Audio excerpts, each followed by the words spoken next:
Assalamu alaikum. Barcelona 4, Villarreal 1. And this was a game that I think had some of the Barcelona fans a little worried because, as you guys know, Villarreal is number 3 in La Liga. And now Barcelona, didn't give them the 3 points. And now Atletico Madrid does have a chance, I believe, to tie up the. Yeah. So Atletico Madrid has a chance to go above Villarreal if they win their next game, which is against Real Oviedo. Everybody's expecting Atletico Madrid to win. But, I'm not here to talk about Atletico Madrid. I'm here to talk about this game. And congratulations to Lamine Yamal. He got his first ever career hat trick. And it was a good way. The way he got it was like really special. The way he had amazing finishes, especially that second goal was insane. It was like individual brilliance displayed by Lamine Yamal. And Lewandowski just had that finishing touch to remind the Barcelona fans how Barcelona actually plays when they're locked in. We saw Pedri play for longer than, last time when he got on and returning back from injury. And Pedri, in my opinion, he produced the final 2 goals, the assist to Lamine Yamal and that pass to, I believe it was to Kunde to Lewandowski, if I'm not mistaken. I don't know, because towards the end I was kind of setting up the setup. But look, Barcelona now leads the La Liga title race with 4 points, and we are 2 points away. I mean, we're 4 points away from, at the very least, being up there and tying up the points with Barcelona. But as you guys know, they're going to be ahead because of goal difference. The way Barcelona played in this game, if we look at the momentum bar, for example, they dominated the whole match. And that's kind of something that Barcelona has been doing consistently. They've had a few bumps on the road, but that doesn't change the fact that they've been more consistent compared to any other La Liga team, especially last season and going into this season. So, yes, there's moments where, like I said, high risks with their high line. That might be the reason for their downfall. But at the very least, there's something that I could respect about Hansi Flick is that he is not pressured to changing anything.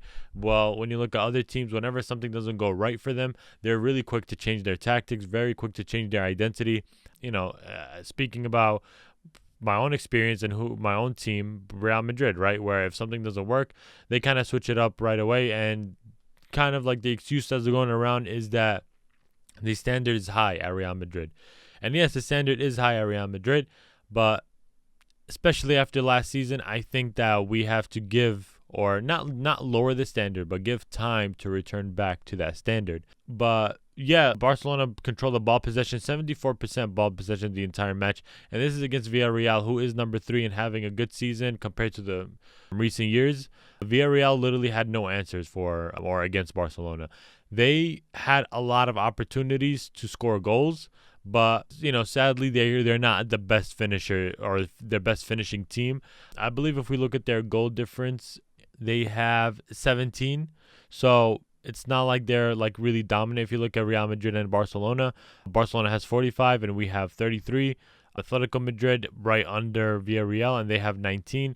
So you guys can tell that Villarreal is not a team that, scores a lot in these games, but they do get their results. That's what they're known for this season. In my opinion, my man of the match has to go to Lamine Yamal. Brilliant hat trick, and even without the hat trick, he just knew how to get into the box. He knew how to dribble away from his opponents or whoever was defending him. He knew his positioning. He was coming back and pressing. Very good player and the best player so far in this game. And yeah, something that I did want to highlight is the way Villarreal just couldn't defend at all. They just couldn't stop anybody besides maybe Balde. Rafinha was kind of stopped. Rafinha really didn't have any answers. I don't think he had any opportunities to get a shot off, if I'm not mistaken. Is there any shots so yeah, he only took 1 shot, and he created 3 chances, which is not Rafinha didn't have the worst game, but at the same time, I think that they did good in locking him down. They did good in terms of not getting him into that danger spot, because as we know, Rafinha is very dangerous with his left foot. He's very dangerous with his right foot as well. So Villarreal did good in that term. And also for me, Lopez 2 assists, Kunde with an assist, and Pedri, I believe that he got an assist, if I'm not mistaken. Yeah, he did. He got an assist for Lamine Yamal. And yeah, I was right earlier where Pedri had very good. Here's the thing about Pedri, right? And I'm going to say this because I feel like that even though it's like kind of being said in the mainstream, I feel like it's very important to say how important it is to have a player like Pedri on your team. as we know, Pedri is not a goal scorer, right? He's not an attacker, right? But he is that creative midfielder. He's that midfielder that finds you wherever you are and make sure that the ball gets to you. It's like watching Pedri from a Real Madrid fan's perspective, I can say that in terms of creating opportunities, in terms of finding passes very quickly, as of recently, like I'm talking about last season and this season, I have not seen anybody better than Pedri. Maybe besides Vitinha, because that's somebody that's been highlighted, but so far in this season I have not heard much about him. Even Pedri this season, with the injury that he had recently, I don't think that he's at the same level as he was last season, but we still have to give him time because he's been out. But as we know, like Pedri does create these magical moments and these magical chances, and now he got subbed on the 59th minute, was it? No, 58th minute. And you guys saw for the remainder of the game how many chances that he created. So that makes you wonder, if he played the whole 90 minutes in this specific game, you guys can just imagine the amount of chances he would have created for his other team. It was interesting to see that Hansi Flick did change up the lineup, by the way. I don't know if anybody else noticed it. So Hansi Flick played a 4-3-3, and that's not something that you expect from Hansi Flick. We know his go-to formation is 4-2-3-1, and we know that even when he's dealing with injuries, he doesn't really change it. And this is kind of like the first time in a while that I've seen him change the formation, but it's a tactical one, right? We saw that De Jong is injured, right? Pedri was not really kind of like in the position to start and play the majority of the match. So I think that Hansi Flick made a tactical choice in terms of like starting with this formation, and it delivered big results. But look, even though that Barcelona did win this game, I did want to say that, yes, the result is dominant, right? 4-1. Any team that wins by that many goals, you guys can just come to the conclusion that they just had a magical game, right? They had the dominant game. But I think that if you're a Barca fan and you watch this game, I think that you would know that this team still has dangers or still has holes, right? And it goes back to the high line, because Villarreal, for example, had a bunch of chances. Also, the way Barcelona defends set pieces now, I see it being a little weaker compared to last season. So set pieces, their high line is something that I think Barcelona, Hansi Flick, his staff should go back, reconsider it, maybe change up tactics in terms of the set piece tactics or even the high line. Because like I said, the high line, I'm a fan of it, because especially with VAR, I'm a fan of the high line. But I'm not a fan of them kind of abusing the high line, where they're doing it over and over and over, because that's going to like kind of be repetitive, and that's going to be obvious for the opponents to know how you're going to play or how you're going to defend them. So I think that it should matter when to use the high line and when to actually defend, because I could be wrong, and you guys might hate me for saying this, whoever's watching this and a Barcelona fan, but I really don't think that anybody in Barcelona's defensive lineup can even defend, besides maybe Eric Garcia. Kubarsi this season hasn't been the best, but I think besides Eric Garcia, I don't see any Barca defender kind of defending on his own, or defending in terms of like stopping an open play goal. The high line has been something that's been like, I want to say saving them. I want to say the word saving, but I would say bailing them out, right? There's moments where they're reliant on the corner or the side referee to lift the flag up for the offside. And that's something that, in my opinion, that shouldn't be something that you rely on, right? You rely on it when you think the high line should be used in that moment.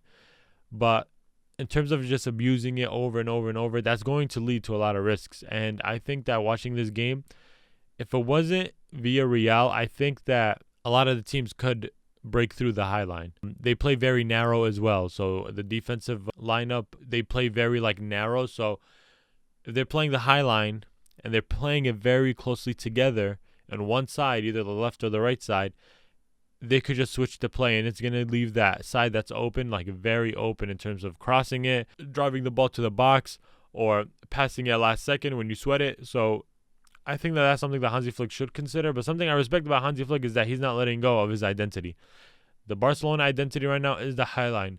And the way they attack with momentum, the way they attack with pressing, the way they have everybody, whether they're defending or attacking or a midfielder, they're all pressing the ball. That is something that we know Barcelona is known for. The way they don't take the foot off the gas. If I had to say like the way I'm about to say it, is that. I can't word anything, by the way, because I'm a little sick. I think I'm getting sick. I hope not. But yeah, so going back to Real Madrid, our next game is going to be on Monday, and that is going to be against Getafe. And you guys know Getafe, the king of haram ball, Arsenal, Atletico Madrid as well. But I think in La Liga, we know that this is what they're known for. So, I mean, if you look at their predicted lineup, they already got 5 in the back, 3 in the midfield, and 2 attackers. But as you guys know, especially against Real Madrid, right, the teams don't really have to play the haram ball on us. We barely, like, we rely on individual, I can't speak. We rely on individual brilliance. We don't rely on, like, a team goal. We rely on magical moments. Like I said, Valverde shot, shooting the ball. So I don't know how this game is going to go. I'm not really confident that we're going to win, even though on paper we are supposed to win. We have Kylian Mbappe injured, so expect this to be our lineup. I'm not sure if Arbeloa is going to put the 4-3-3 formation, putting Vinicius left, Garcia in the top, and Arda Güler on the right. But we just have to wait and see, right? I don't know if Trent is going to play or Carvajal is going to start, but we need to win this game because when we go back to the table, you guys can see that Barcelona is 4 points clear of us, and if we don't win this game, it's going to be very, very, very rough. We already need 2 points to pass Barcelona. 2 games to pass Barcelona. And we already heading into the 26th match day, so very dangerous position that we're in, but it's Real Madrid. I believe in my club, but if there's no effort being put in this team, if there's no effort being put by the player, by the manager, especially by Perez and the board, then why should I even have confidence and why should I even believe at this point? So let me know what you guys think about Barcelona game today and their performance. Who did you have as your man of the match? Thank you very much for everybody who likes, comments, shares, or even subscribes. But a lot of you guys are not subscribed. So make sure that you do subscribe because it'll help out. We're close to 300 subscribers, or is it 400 now? I think 300. But yeah, thank you very much. And until then, Assalamu alaikum.